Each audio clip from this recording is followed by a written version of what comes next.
In this lecture we will study about the dose response curve. अब हमारे पास dose response curve क्या है ये हम सारा डिस्कस करेंगे और इसके अंदर कौन कौन से टॉपिक्स फर्दर हमने डिस्कस करने हैं वो भी स्टडी करेंगे. It has two parameter. सबसे पहले हम देखते हैं इसको हम दो पैरामीटर्स में स्टडी करते हैं which is the dose plasma concentration and the plasma response relation. What is the dose plasma concentration. अब कोई भी ड्रग है उसकी हमने डोज ली, वो हमारे प्लाज्मा में गई. प्लाज्मा में गई तो वो अब्जॉर्ब हुई, डिस्ट्रीब्यूट हुई, मेटाबोलाइज हुई एंड देन एक्सक्रीट हुई. ये जो पोर्शन है ये हम फार्माकोकाइनेटिक्स में बहुत डिटेल में डिस्कस कर चुके हैं. And the second one is plasma response relation. अब जब ड्रग हमारी बॉडी में आई, डिस्ट्रीब्यूट हो गई, उससे हमारे पास क्या रिस्पॉन्स शो किया. रिस्पॉन्स को हम स्टडी करते हैं फार्माकोडायनेमिक्स में और यही हम आज डिस्कस करेंगे. Plasma response relation. The response that initiate bye binding with the receptor depend upon the various factor. अब हमारे पास कोई ड्रग आई और वो आके हमारे रिसेप्टर्स पे बाइंड की. रिसेप्टर पे बाइंड करने के बाद उसने क्या रिस्पॉन्स शो किया ये भी वेरियस फैक्टर्स पे डिपेंड करता है. कौन कौन से फैक्टर्स हो सकते हैं जो इसको इन्फ्लुएंस करेंगे. एग्जांपल्स के थ्रू देखते हैं. Cardiac cells have beta adrenergic receptor. हमने पढ़ा था कि कार्डियक सेल्स जो हमारे पास होते हैं उनके पास बीटा 1 रिसेप्टर्स होते हैं, बीटा एड्रिनर्जिक रिसेप्टर्स होते हैं जिनके साथ नॉन एपिनेफ्रिन और एपिनेफ्रिन आके बाइंड करती है. अब आइसोप्रोटेरिनोल ये हमारे पास एक ड्रग है which are the agonist of norepinephrine. ये हमारे पास नोर एपिनेफ्रिन का एगनिस्ट है.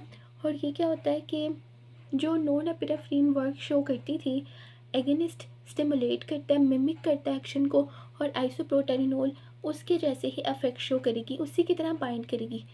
ये और ये जो इसके रिसेप्टर्स हैं वो इनको एक जैसा आइडेंटिफाई करेंगे. फॉर एग्जांपल ये रिसेप्टर्स हैं, अगर नॉन एपिनेफ्रिन आ गई तो वो भी इसके साथ बाइंड कर जाएगी. और अगर आइसोप्रोटेरिनोल जो इसको मिमिक कर रही है, जो इसके जैसे इसके पास कुछ अफेक्ट्स हैं, इसके जैसा सब कुछ शो करने का कोशिश करी है, तो वो भी इसके साथ आके बाइंड करेगी. अब isoproterenols are the agonist of non epinephrine but the magnitude of drug effects depend upon. अब क्या होगा कि अब जो हमारे पास रिस्पॉन्स नॉन एपिनेफ्रिन से आना था वो आइसोप्रोटेरिनोल से आएगा या नहीं, ये बहुत डिपेंड करेगा. अब पॉसिबल है कि नॉन एपिनेफ्रिन की एफिनिटी रिसेप्टर्स के साथ ज़्यादा हो और आइसोप्रोटेरिनोल की एफिनिटी रिसेप्टर के साथ कम हो. अब एफिनिटी क्या है, ये हमारे पास रिसेप्टर है और नॉन एपिनेफ्रिन इसके साथ बाइंड करेगी, बहुत ज़्यादा यहाँ पे बाइंडिंग के चांसेस हैं. और आइसोप्रोटेरिनोल जब कि यहाँ पे बाइंड करेगी तो बाइंड तो वो हो जाएगी क्योंकि वो नॉन एपिनेफ्रिन को मिमिक कर रही है, लेकिन मे भी हो सकता है टाइम ले, रिस्पॉन्स शो करने में टाइम ले. बहुत ज़्यादा फैक्टर्स डिपेंड करेंगे. वो फैक्टर्स क्या होंगे. Drug sensitivity, receptor sensitivity. Receptors कितने सेंसिटिव हैं नॉन एपिनेफ्रिन को लेकर और आइसोप्रोटेरिनोल को लेकर, ये डिफरेंट होगा और इस हिसाब से हमारे पास रिस्पॉन्स भी डिफरेंट होगा. Drug concentration on the receptor side. अब हमारे पास ड्रग की कंसनट्रेशन कितनी है.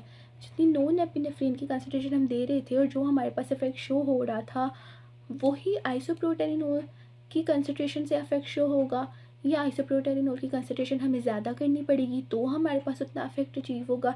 ये हमारे पास रिसेप्टर्स की सेंसिटिविटी पे, रिसेप्टर पे ड्रग की कंसनट्रेशन पे बहुत डिपेंड करता है.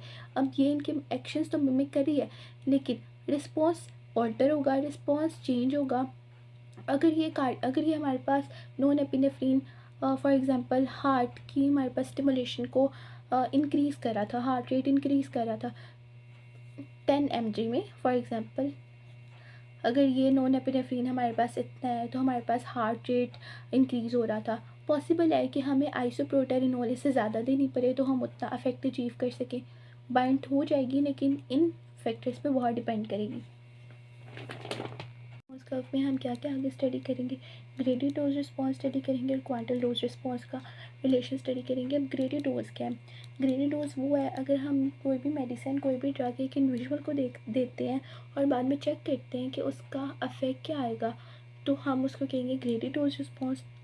और if we talk about the percentage of population which show response towards the specific drug तो हमारे पास क्या आएगा क्वांटल डोज. फॉर एग्जाम्पल एक इंडिविजुअल था, उसको हमने ड्रग दी, रिस्पॉन्स चेक किया तो हमारे पास ये ग्रेडी डोज था. अगर हमने पॉपुलेशन को वही ड्रग दी और बाद में उन सब का रिस्पॉन्स शो किया, रादर वो रिस्पॉन्स पॉजिटिव हो, नेगेटिव हो, साइड इफ़ेक्ट्स हों, जो भी हम स्टडी करेंगे इन पॉपुलेशन करेंगे और यहाँ पे हम इंडिविजुअली करेंगे. इसमें हम आगे दो टर्म्स पढ़ते हैं, विच आर द एफिकेसी, ये बहुत इंपॉर्टेंट है, देन पोटेंसी। और इसमें हम आगे पढ़ेंगे मीडियल अफेक्टिव डोज के बारे में पढ़ेंगे कि इफेक्टिव डोज कितनी होती है, टॉक्सिक डोज क्या होती है, लीथल डोज क्या होती है, और साथ हम पढ़ेंगे थेरेप्यूटिक इंडेक्स और थेरेप्यूटिक एफिकेसी भी पढ़ेंगे। ये सारी टर्म आगे हम डिटेल में इसमें डिस्कस करेंगे। अब सबसे पहले लेकिन इन दोनों का डिफरेंस आपके माइंड में बिल्कुल क्लियर होना चाहिए कि ग्रेडी डोज के अगर हम कोई डोज के रिस्पांस को चेक करें इंडिविजुअल में तो वो ग्रेडी डोज रिस्पांस है, और अगर हम वही डोज को के रिस्पांस को पॉपुलेशन में चेक कर रहे हैं, परसेंटेज ऑफ पॉपुलेशन की बात करें कि कितने परसेंट पॉपुलेशन में उसने साइड इफ़ेक्ट शो किया, पॉजिटिव इफेक्ट शो किया, तो हम क्वांटल डोज की बात करेंगे। और इनमें हम आगे से ये टॉपिक सब टॉपिक्स डिस्कस करेंगे और इसमें ये टॉपिक्स डिस्कस करेंगे। Now we discuss about the gradient dose response relationship in detail. अब हम सबसे पहले देखते हैं, यहाँ पे हम डोज लेते हैं, इस ग्राफ को पहले स्टडी करते हैं, यहाँ पे हम रिस्पांस लेते हैं। रिसेप्टर बाइंडिंग मैं आपको बाद में बताती हूँ कि इसका क्या पर्पस है। ये हमारे पास डोज है, ये रिस्पांस है।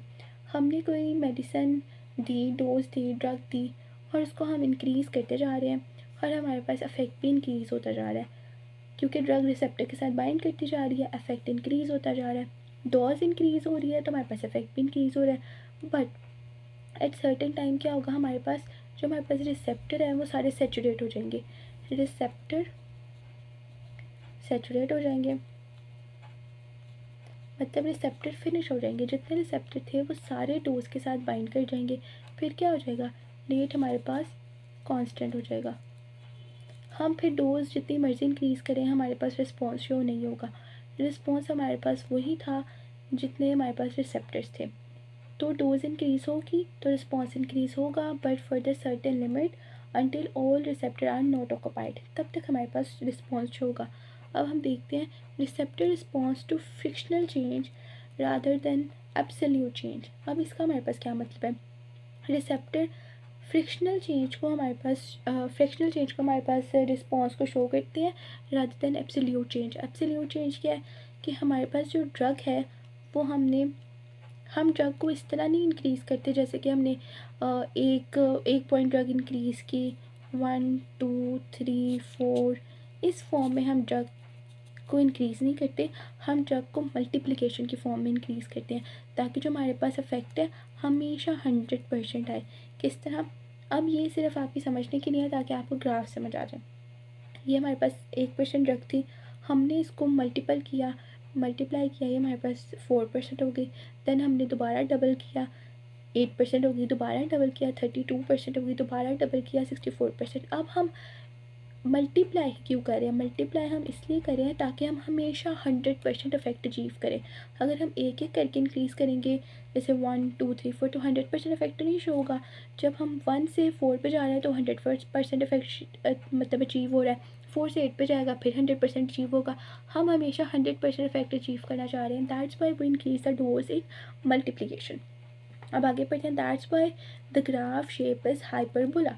हाइपरबोला किस तरह होगी, ये हमारे पास जो ग्राफ की शेप है इसको हम कहते हैं हाइपरबोलिक शेप। हाइपरबोलिक शेप ही क्यों बनती है हमारे ग्राफ की, इसलिए बनती है क्योंकि हम ड्रग को मल्टीप्लिकेशन में इंक्रीज़ कर रहे हैं, एडिशन में नहीं।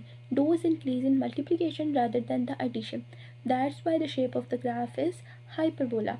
अब हमने इस ग्राफ को डिस्कस कर लिया, अब यहाँ पे रिसेप्टर बाइंडिंग को देख लेते हैं। रिसेप्टर बाइंडिंग का भी मतलब यही है कि ये जो रिस्पॉन्स है सिर्फ तब तक शो होगा जब तक सारे रिसेप्टर फुल्ली ऑक्यूपाइड नहीं हो जाते। अब हम आते हैं इस ग्राफ की तरफ। ये हमारे पास जो ग्राफ था ये लीनियर ग्राफ था, अरिथमेटिक स्केल में था, इसकी शेप हाइपरबोला थी। हमने पढ़ लिया कि ये ग्राफ हमारे पास हाइपरबोला ही क्यों होता है। Now we talk about the sigmoidal shape graph. अब हमने ये पढ़ लिया जो ग्राफ थे हमारे पास हाइपरबोला शेप में था, हम इसमें जो नंबर्स ले रहे थे वो अरिथमिक स्केल में था। हमारे पास रिस्पॉन्स पढ़ लिया, डोज पढ़ लिया, इनका रिलेशन पढ़ लिया, डोज किस तरह इंक्रीज़ हो रही है वो पढ़ लिया।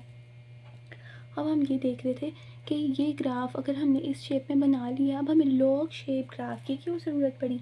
हमारे पास ये हमने लॉग लिया हुआ है, उन्हीं डोज का हमने लॉग लिया हुआ है, इन्हीं नंबर्स का। अब हमने लॉग क्यों लिया हुआ है, क्योंकि हमारे पास यहाँ पे देखिए बहुत कंजस्टेड है और यहाँ पे ये बहुत ज़्यादा गैप है। अगर हम इसको इस तरह बनाएं कि सबके पास इक्वली स्पेस हो, तो हमें ग्राफ बहुत बड़ा बनाना पड़ेगा, मतलब बहुत पेज से भी बड़ा ग्राफ होगा ताकि सबको सेम शेप मिले। अब ग्राफ पेपर में इतना बड़ा नहीं होता जितना बड़ा ये ग्राफ बनेगा। इस प्रॉब्लम को, इस इशू को सॉल्व करने के लिए हमने छोटे नंबर्स चूज़ किए। हमने क्या किया, जो हमारे पास ये अरिथमेटिक स्केल में हमारे जो पास जो नंबर थे हमने इनका लॉग ले लिया। तो हमने इस ग्राफ को इस शेप में बना लिया, सिग्मोइडल शेप में बना लिया। मतलब इसका भी वही है, मतलब इसका भी वही है। सिर्फ आसानी के लिए हमने उन्हीं वैल्यूज़ का, उन्हीं डिजिट्स का लॉग ले लिया। When we take the log of dose, तो हमारे पास जो ग्राफ बनेगा सिग्मोइडल शेप बनेगा। उसका भी वही मतलब है, यहाँ पे भी डोज है, यहाँ पे भी रिस्पॉन्स है, यहाँ तक वो हमारे पास मैक्सिमम ऑफ रिस्पॉन्स शो कर रहा है। उसके बाद हमारे पास रिसेप्टर्स फुली ऑक्यूपाइड हो गया और हमारे पास ग्राफ कांस्टेंट हो गया, मतलब अब ये रिस्पॉन्स शो नहीं करेगा। Talk about the efficacy. Efficacy is the magnitude of the response a drug can cause when it interacts with a receptor. कोई भी ड्रग जब रिसेप्टर से बाइंड करेगी तो जो अपना मैक्सिमम रिस्पॉन्स शो करेगी उसे हम कहेंगे efficacy. Efficacy is depend on the drug receptor complex. Efficacy ये हमारे पास रिसेप्टर था, ड्रग ने आके बाइंड किया, उसके बाद एफिकेसी कितनी होगी, रिस्पॉन्स कितना होगा, ये डिपेंड करेगा कि रिसेप्टर ड्रग के साथ कितनी अच्छी तरह बाइंड की है। जितनी अच्छी तरह बाइंड करेगा उतना हमारे पास मैक्सिमम रिस्पॉन्स जो होगा, जिसे हम एफिकेसी कहेंगे। At this stage it is assume that all the receptors are occupied. यहाँ पे हम एज्यूम करते हैं कि सारे रिसेप्टर्स ऑक्यूपाई हो गए हैं और हमारे पास मैक्सिमम रिस्पॉन्स शो हो गया, जो हमारे पास एफिकेसी है। ये जो हमारे पास एफिकेसी है, मैक्सिमम रिस्पॉन्स है, इसे हम ईमैक्स कहते हैं। Efficacy is related to response. जैसे हमने देखा इसमें हम सिर्फ रिस्पॉन्स की बात कर रहे हैं कि हमारे पास रिस्पॉन्स कितना होगा, मैक्सिमम रिस्पॉन्स को ही हम एफिकेसी कह रहे हैं, ईमैक्स ही हमारे पास एफिकेसी है। अब हम देखते हैं हमारे पास पोटेंसी क्या है। Potency is a measure of the amount of the drug necessary to produce an effect. वो अमाउंट जो हमारे पास कोई भी मिनिमम इफेक्ट शो करने के लिए ज़रूरी है उसे हम पोटेंसी कह रहे हैं। फॉर एग्ज़ाम्पल हमारे पास ये ड्रग थी, हमने ये ड्रग देते गए और हमारे पास 50% ड्रग हो गई। यहाँ पे हमारे पास 50% ड्रग थी और यहाँ पे इससे हमारे पास रिस्पॉन्स शो करना शुरू किया, necessity to produce an effect. यहाँ पे इसने अपना कोई पहला इफेक्ट शो किया, उसे हम कहेंगे potency. Minimum effect, the concentration of the drug producing 50% of the maximum effect EC50 is potency। Efficacy का 50%, मतलब एफिकेसी हमारे पास 100% है, ड्रग ने 100% रिस्पॉन्स शो किया, उसका 50% जहाँ पे हमारे पास इफेक्ट प्रोड्यूस हुआ है उसे हम कहेंगे EC50, उसे हम कहेंगे potency. Potency is basically half of the efficacy. Efficacy 100% response है और पोटेंसी हमारे पास 50% रिस्पॉन्स है, जो ऑलमोस्ट यहाँ पे बनती है 50%। अब हम एफिकेसी को ईमैक्स से शो करते हैं और पोटेंसी को EC50 से शो करते हैं। देखते हैं जैसे हम एफिकेसी और पोटेंसी को अच्छी तरह समझ लेंगे। ये हमारे पास एक ड्रग है। सबसे पहले हम देखें एफिकेसी और potency independent of each other, ये दोनों एक दूसरे पे डिपेंड नहीं करती। ज़रूरी नहीं है कि जिसकी एफिकेसी ज़्यादा हो उसकी पोटेंसी भी ज़्यादा हो, पोटेंसी ज़्यादा है तो एफिकेसी भी ज़्यादा हो। अब हम देखते हैं ये ड्रग है मॉर्फिन। ये हमने ड्रग दी, यहाँ पे इसने अपना EC50 और पोटेंसी शो की, ये इस ड्रग की पोटेंसी थी। यहाँ पे हमने एक टैबलेट दी थी और इसने हमें पोटेंसी यहाँ पे शो की EC50 और ये हमारे पास इसका मैक्सिमम इफेक्ट था विच इज़ ईमैक्स। अब यहाँ पे हमें जो ये टैबलेट है पैथिडाइन, इसकी हमें फॉर एग्ज़ाम्पल 3 टैबलेट्स देनी पड़ी। जब हमने 3 टैबलेट्स दी फिर इसने यहाँ पे अपना EC50 शो किया, मतलब ये लेस पोटेंट है, ये ज़्यादा पोटेंट है। हमने सिर्फ एक टैबलेट दी और इसने अपना पोटेंसी बहुत जल्दी शो कर दी और इसकी हमें 3 टैबलेट्स देनी पड़ी, फिर इसने अपनी पोटेंसी शो की, which means this drug is less potent and morphine is more potent. और अफेक्ट इसने अपना यहाँ पे शो किया, अफेक्ट भी इसने अपना लेट शो किया। इस हिसाब से ये हमारे पास क्या हुई, मोर पोटेंट, और ये हमारे पास हुई लेस पोटेंट। अब हम ये देखते हैं, अब ये हमारे पास ड्रग है, ये हमारे पास हाइपरटेंशन को डील करती है और इसके साथ भी वही केस है। हमने एक tablet the, for example 4 to 32 mg इसकी डोज़ है, वो हमने दी और इसने यहाँ पे अपना हमें इफेक्ट शो करवा दिया, पोटेंसी शो करवा दी। ये हमारे पास मोर पोटेंट है, यानी कि ये हमें ज़्यादा नहीं देनी पड़ेगी पेशेंट को। और ये एल्बिसाइटिन, ये भी हाइपरटेंशन की ड्रग है, ये हमें 75 to 300 mg देनी पड़ेगी इतना ही इफेक्ट अचीव करने के लिए। फिर ये यहाँ पे अपनी पोटेंसी शो करेगी। अब यहाँ पे हमारे पास मॉर्फिन है और एस्पिरिन है। हमारे पास जो मॉर्फिन है वो हमारे पास मोर पोटेंट है और एस्पिरिन हमारे पास इतनी लेस पोटेंट है कि हमारे पास इसका उतना मैक्स भी अचीव नहीं हो रहा। जितनी हमारे पास इसकी EC50 है उतना हमारे पास डबल टैबलेट्स देनी पड़ रही हैं इसका इफेक्ट अचीव करने के लिए। और इसका जहाँ पे हमारे पास मैक्सिमम यहाँ पे शो है, यहाँ पे हमारे पास Emax आ रहा है। कैसी इसकी इतनी ज़्यादा, इसकी एफिकेसी भी इतनी ज़्यादा नहीं है। अब हमारे पास एक क्वेश्चन है which is more important, efficacy और पोटेंसी। अब ये हमारे माइंड में आता है कि एफिकेसी ज़्यादा इंपॉर्टेंट है या पोटेंसी। हमेशा हमारे पास एफिकेसी ज़्यादा इंपॉर्टेंट है, क्योंकि हमने रिस्पॉन्स और डिज़ायर इफेक्ट को अचीव करना है। अगर एक पेशेंट के लिए हमें कोई इफेक्ट अचीव करवाना है, उसका BP लो करवाना है, अगर हमें 2 से 3 टैबलेट्स भी देनी पड़ती हैं तो हम टैबलेट्स दे देंगे, ड्रग का डोज इंक्रीज़ कर देंगे, लेकिन हमें अफेक्ट 100% चाहिए। इसलिए पोटेंसी मैटर नहीं करती कि उसका 50% कहाँ पे अचीव हो रहा है, हमें तो 100% इफेक्ट चाहिए, क्योंकि हमने उस कंडीशन को नॉर्मलाइज़ करना है। इसलिए क्लिनिकल प्रैक्टिस में हमेशा efficacy is more important than the potency. और हमारे पास ये 2 टर्म्स है, Bmax which is the maximum receptor binding. Maximum receptor binding भी वही चीज़ है विच इज़ द Emax। यहाँ पे हमारे पास जब रिसेप्टर बाइंड कर जाएंगे तो हमारे पास रिस्पॉन्स जनरेट नहीं होगा, मैक्सिमम इफेक्ट आएगा। मैक्सिमम रिसेप्टर बाइंडिंग भी वहीं पे अचीव होगी जहाँ पे मैक्सिमम रिस्पॉन्स जनरेट होगा। ET50 half of the receptor binding. Half of the receptor binding कहाँ पे होगी, जहाँ पे हमें पोटेंसी शो होगी विच इज़ EC50। यहाँ पे हाफ रिसेप्टर बाइंड होंगे और हमें मिनिमम इफेक्ट, हमें पोटेंसी शो होगी। और यहाँ पे हाफ रिसेप्टर को हम ED50 भी कहते हैं। जहाँ पे रिसेप्टर की बात आ जाएगी वहाँ पे ED50 की बात करेंगे, और जहाँ पे इफेक्ट की बात आएगी, रिस्पॉन्स की बात आएगी, वहाँ पे हम EC50 की बात करेंगे। एग्जाम्पल्स के थ्रू हमने सारे समझ लिया।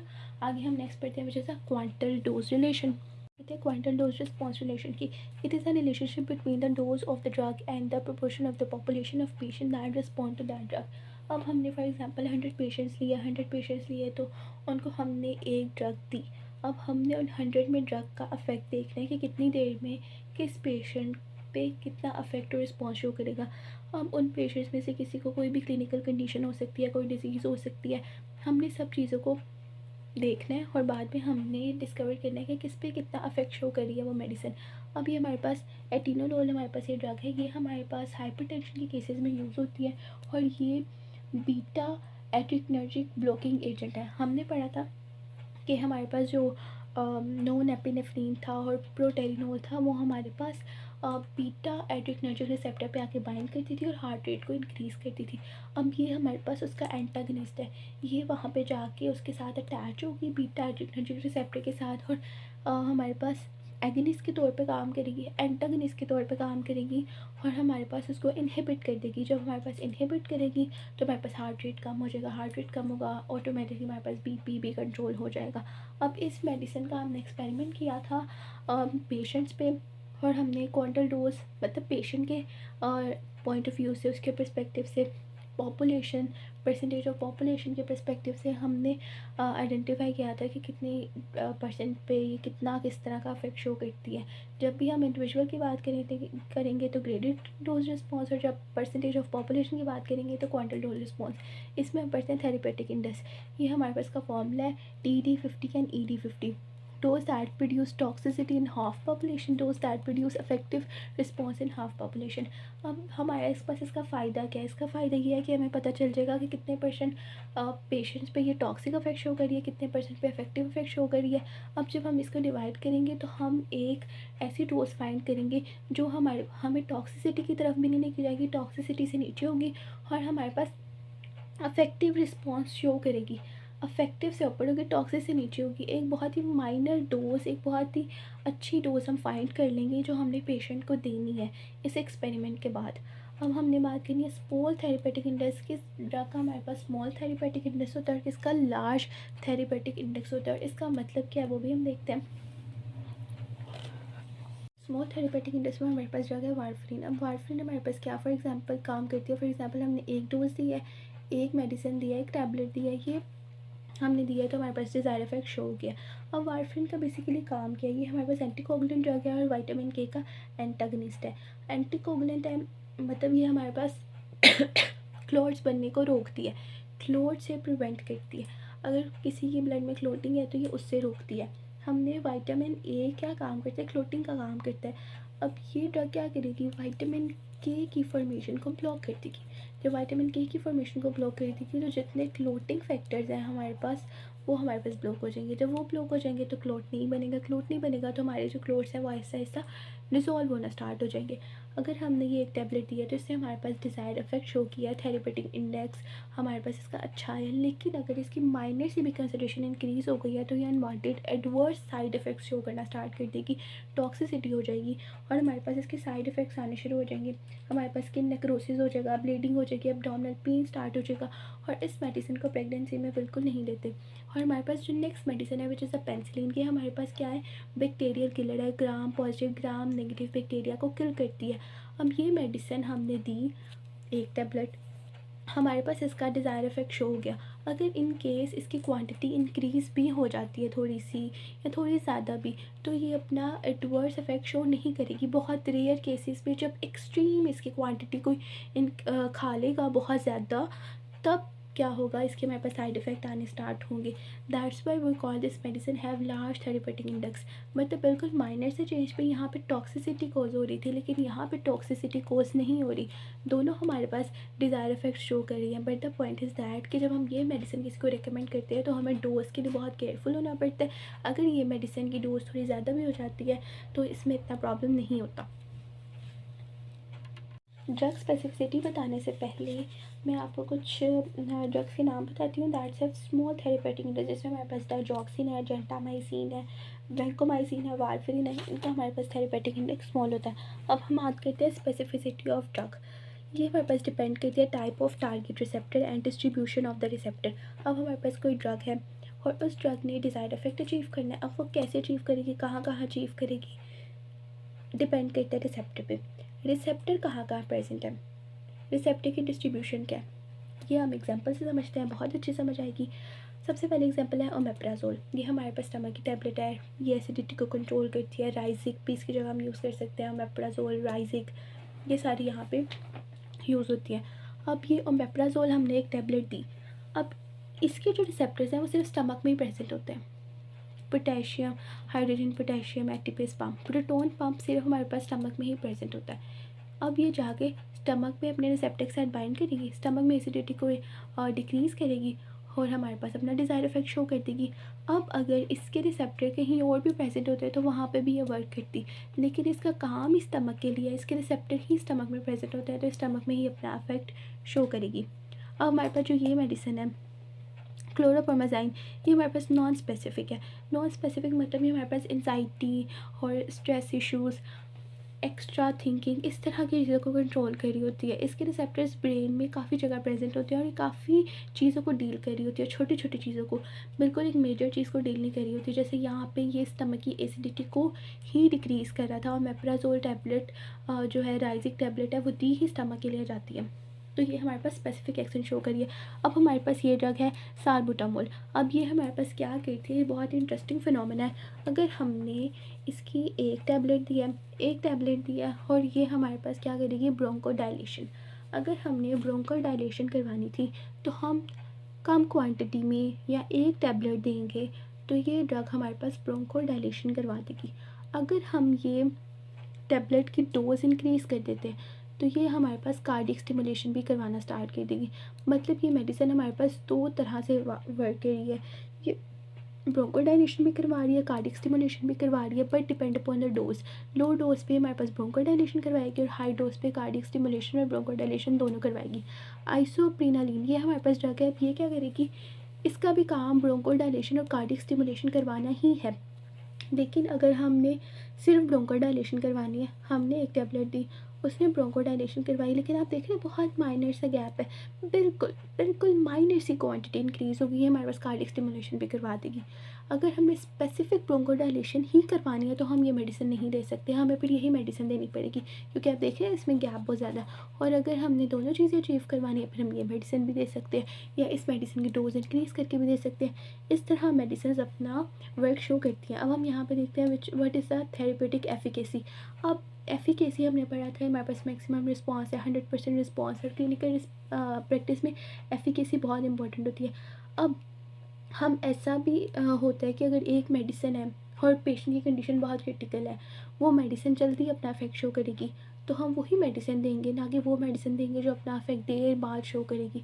और पार्किंसनिज्म में ये हमारे पास जो राशि के मरीज़ होते हैं, जो हमारे पास ये डिज़ीज़ है, इसमें क्या होता है कि हम पेशेंट को लीवोडोपा और कार्बिडोपा मिक्स करके, मतलब इन दोनों का कम्बिनेशन पेशेंट को देते हैं, जो सिनामेड के नाम से भी आता है, ये भी देते हैं और ये मेडिसिन भी देते हैं। लेकिन ये मेडिसिन जल्दी अपना असर शो करते हैं एज़ कम्पेयर टू दिस, सो हम डॉक्टर्स यही प्रेफर करेंगे। इसकी थेरेपेटिक एफिकेसी ज़्यादा है, तो क्लिनिकल प्रैक्टिस में ये ज़्यादा यूज़ होगी। इस तरह ये सारी चीज़ें डील करती हैं। अब हम इसको समराइज़ करते हैं। सबसे पहले हमने डोज रिस्पॉन्स कर्व पढ़ा था, वो हमारे पास क्या होता है, रिसेप्टर की हमारे पास क्या वैल्यू है, रिसेप्टर किस तरह बाइंड करता है। फिर उसके बाद हमने पढ़ा graded dose response, quartile dose response. Graded dose में हम इंडिविजुअल की बात करते हैं, उसमें हमने हम एफिकेसी देखी, एफिकेसी में EMAX देखा, मैक्सिमम रिस्पॉन्स पोटेंसी देखी which is the EC50 which is the half of the efficacy. फिर हमने कुछ ग्राफ्स देखे जिसमें हमने उनके एग्जांपल्स को डिस्कस किया। फिर हमने क्वांटल डोज रिस्पॉन्स पढ़ा, थेरेपेटिक इंडेक्स पढ़ा, स्मॉल थेरेपेटिक इंडेक्स पढ़ा, लार्ज थेरेपेटिक इंडेक्स पढ़ा। हमने पढ़ा कि स्मॉल थेरेपेटिक इंडेक्स में किस तरह थोड़े से मेडिसिन से टॉक्सिसिटी कोज हो सकती है। लार्ज थेरेपेटिक इंडेक्स में हमारे पास एच होता है, अगर मेडिसिन की डोज इंक्रीज़ भी हो जाए तो टॉक्सिक इफेक्ट शो नहीं होता। फिर हमने पढ़ा स्पेसिफिसिटी ऑफ द ड्रग हमारे रिसेप्टर के लिए कितनी ज़्यादा स्पेसिफिक है, और हमारी डिस्ट्रीब्यूशन ऑफ द रिसेप्टर कितने डिपेंड करते हैं अपना अफेक्ट शो कराने के लिए। ये हमने एग्जांपल से रीड किया था। उसके बाद हमने पढ़ा थेरेपेटिक एफिकेसी कि क्लिनिकल प्रैक्टिस में ये हमारे पास कितनी ज़्यादा इम्पॉर्टेंट है। अब हम नेक्स्ट डिस्कस करेंगे अपना लास्ट टॉपिक, उसके बाद हम फर्दर चलेंगे ANS की तरफ।